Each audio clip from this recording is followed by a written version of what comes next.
Glycaemic load അതുപോലെ തന്നെ insulin index ഇതിനെക്കുറിച്ച് നിങ്ങൾ കേട്ടിട്ടുണ്ടോ?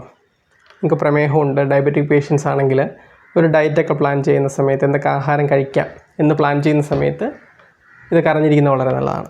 ഗ്ലൈസീമിക് ലോഡ് എന്ന് പറയുന്നത് നിങ്ങൾ ഏതെങ്കിലും ഒരു ആഹാര പദാർത്ഥം ഒരു നിശ്ചിത അളവിൽ കഴിക്കുവാണെങ്കിൽ അത് എത്രത്തോളം ഗ്ലൂക്കോസ് ഷുഗർ രക്തത്തിൽ കൂട്ടും എന്നതിൻ്റെ ഒരു സൂചികയാണ് ഗ്ലൈസീമിക് ലോഡ്. ഇപ്പോൾ ഉദാഹരണത്തിന് 100 ഗ്രാം വെന്ത ചോറ് നിങ്ങൾ കഴിച്ചാൽ അത് കഴിച്ചതിന് ശേഷം എത്രത്തോളം ഷുഗർ നിങ്ങളുടെ ബ്ലഡിൽ കൂടും എന്നതിൻ്റെ ഒരു സൂചിക. മനസ്സിലായില്ലേ? ഇത് ഗ്ലൈസീമിക് ഇൻഡെക്സിൻ്റെ ഒരു മോഡിഫൈഡ് വെർഷൻ എന്ന് വേണമെങ്കിൽ പറയാം. ഗ്ലൈസീമിക് ഇൻഡെക്സ് എന്താണെന്നുള്ളത് ഞാൻ വീഡിയോ ചെയ്തിട്ടുണ്ട്, താല്പര്യമുള്ളവർക്ക് കണ്ടു നോക്കാം. ലിങ്ക് ഞാൻ ഡിസ്ക്രിപ്ഷനിൽ കൊടുക്കുന്നുണ്ട്.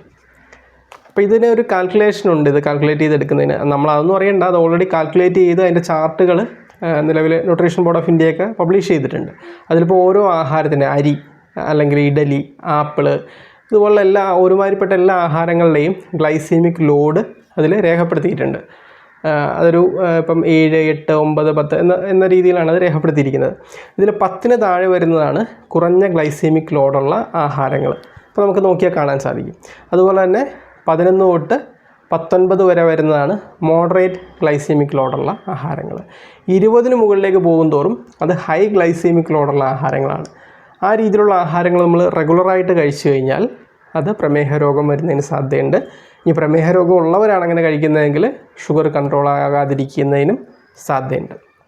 അപ്പോൾ എപ്പോഴും ആഹാരം നമ്മളൊരു ഡയറ്റ് പ്ലാൻ ചെയ്യുന്ന സമയത്ത് അല്ലെങ്കിൽ എന്തൊക്കെ ആഹാരം കഴിക്കാം, ഉൾപ്പെടുത്താം, എന്തൊക്കെ മാറ്റാം ആഹാരത്തിൽ നിന്നുള്ള സമയത്ത് നമ്മൾ ഇത് കൂടി കൺസിഡർ ചെയ്യുന്നത് നല്ലതാണ്. അപ്പോൾ ആ ഗ്ലൈസീമിക് ലോഡിൻ്റെ ചാർട്ട് ഞാൻ ഡിസ്ക്രിപ്ഷനിൽ ഷെയർ ചെയ്യുന്നുണ്ട്. അത് വായിച്ച് നോക്കിയാൽ നിങ്ങൾക്കത് മനസ്സിലാവുന്നതാണ്. പിന്നെ അതുപോലെ തന്നെ ഒന്നാണ് ഇൻസുലിൻ ഇൻഡെക്സ്. അതും ഇതുപോലെ തന്നെയാണ്. നിങ്ങളൊരു ആഹാരം കഴിച്ചു കഴിഞ്ഞാൽ അത് ഡൈജസ്റ്റ് ചെയ്ത് രക്തത്തിൽ ഗ്ലൂക്കോസായിട്ട് എത്തുന്നു. അതിന് ആനുപാതികമായിട്ടുള്ള ഇൻസുലിനും പാൻക്രിയാസ് രക്തത്തിലേക്ക് സെക്രീറ്റ് ചെയ്യപ്പെടുന്നു. അപ്പോൾ നിങ്ങളൊരു ആഹാരം കഴിച്ചാൽ, ഒരു ക്വാണ്ടിറ്റി ഒരു ആഹാരം കഴിച്ചു കഴിഞ്ഞാൽ എത്രത്തോളം ഇൻസുലിൻ നിങ്ങളുടെ രക്തത്തിലേക്ക് സെക്രീറ്റ് ചെയ്യപ്പെടുന്നു എന്നതിൻ്റെ ഒരു സൂചികയാണ് ഈ ഇൻസുലിൻ ഇൻഡെക്സ്. 100 ഗ്രാം ചോറ്, വെന്ത ചോറ് നിങ്ങൾ കഴിക്കുന്നു, അപ്പോൾ അതിന് ആനുപാതികമായിട്ടുള്ള ഇൻസുലിൻ വരും.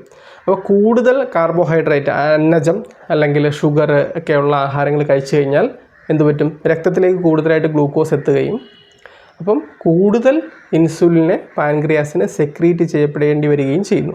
ഇങ്ങനെ റെഗുലറായിട്ട് രക്തത്തിൽ കൂടുതൽ ഇൻസുലിൻ എത്തി കുറേ കഴിയുമ്പോൾ ഈ ഇൻസുലിനോട് നമ്മുടെ ശരീരം പ്രതികരിക്കുന്നത് കുറഞ്ഞു വരും. അതാണ് നമ്മൾ ഇൻസുലിൻ റെസിസ്റ്റൻസ് എന്നൊക്കെ പറയുന്നത്. അപ്പം ഇൻസുലിൻ ഇൻഡെക്സ് കുറഞ്ഞ ആഹാരങ്ങൾ കഴിക്കുന്നതാണ് പ്രമേഹം വരാതിരിക്കുന്നതിനും ഇനി പ്രമേഹം ഉണ്ടെങ്കിൽ അതിനെ പ്രിവെൻറ്റ് ചെയ്യുന്നതിനും ഏറ്റവും നല്ലത്. അപ്പം ഇനിയിപ്പോൾ അടുത്തൊരു ചോദ്യം, ഇതൊക്കെ നോക്കിയിട്ട് നമുക്കെങ്ങനെ ആഹാരം കഴിക്കാൻ പറ്റും എന്നുള്ളതായിരിക്കും.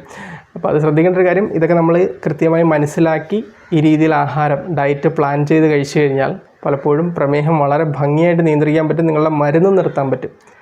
മനസ്സിലായില്ലേ? അതുപോലെ തന്നെ കോംപ്ലിക്കേഷൻസുകളൊന്നും ഉണ്ടാവില്ല. പിന്നെ ഇതൊക്കെ പല ആളുകൾക്കും ബുദ്ധിമുട്ടായിരിക്കും, ഇതൊക്കെ കാൽക്കുലേറ്റ് ചെയ്തെടുക്കുന്നതിനോ അല്ലെങ്കിൽ ഇതനുസരിച്ചിട്ട് ഒരു ഡയറ്റൊക്കെ ഉണ്ടാക്കുന്നതിന്. അവിടെയാണ് ഇപ്പം ഞങ്ങൾ ഹോസ്പിറ്റലൊക്കെ ചെയ്യുന്നതെന്ന് വെച്ചാൽ പേഷ്യൻസിനെ അഡ്മിറ്റ് ചെയ്യും, അതിനുശേഷം അവർക്ക് കൃത്യമായിട്ടുള്ള ഡയറ്റ് പ്ലാനൊക്കെ ഉണ്ടാക്കി അവർ ഇതൊന്നും അറിയേണ്ട ആവശ്യമില്ല, ആഹാരം നമ്മൾ കൃത്യമായിട്ട് കൊടുക്കും. കുറച്ച് നാൾ കഴിയുമ്പം പേഷ്യൻസിന് തന്നെ മനസ്സിലാവും എന്തൊക്കെ കഴിക്കാം, എന്തൊക്കെ കഴിക്കാൻ പാടില്ല എന്നുള്ളത്. അപ്പോൾ അങ്ങനെ വരുമ്പോൾ ഗ്രാജുവലി അവരുടെ മരുന്നുകളൊക്കെ നിർത്താൻ സാധിക്കും. അതാണ് ഈ ഡയബറ്റിക് റെമിഷൻ ഒരു പാക്കേജൊക്കെ കൊണ്ട് നമ്മൾ ഉദ്ദേശിക്കുന്നത്. ഇതില്ലെങ്കിൽ ഇതുപോലുള്ള വീഡിയോകൾ കണ്ടു കഴിഞ്ഞാൽ നിങ്ങൾക്ക് തന്നെ ചെയ്യാവുന്ന കാര്യമേ ഉള്ളൂ. അപ്പോൾ ഇത് വളരെ പ്രയോജനപ്രദമായിട്ടുള്ള കാര്യങ്ങളാണ്, ചെയ്യാൻ ശ്രമിക്കുക.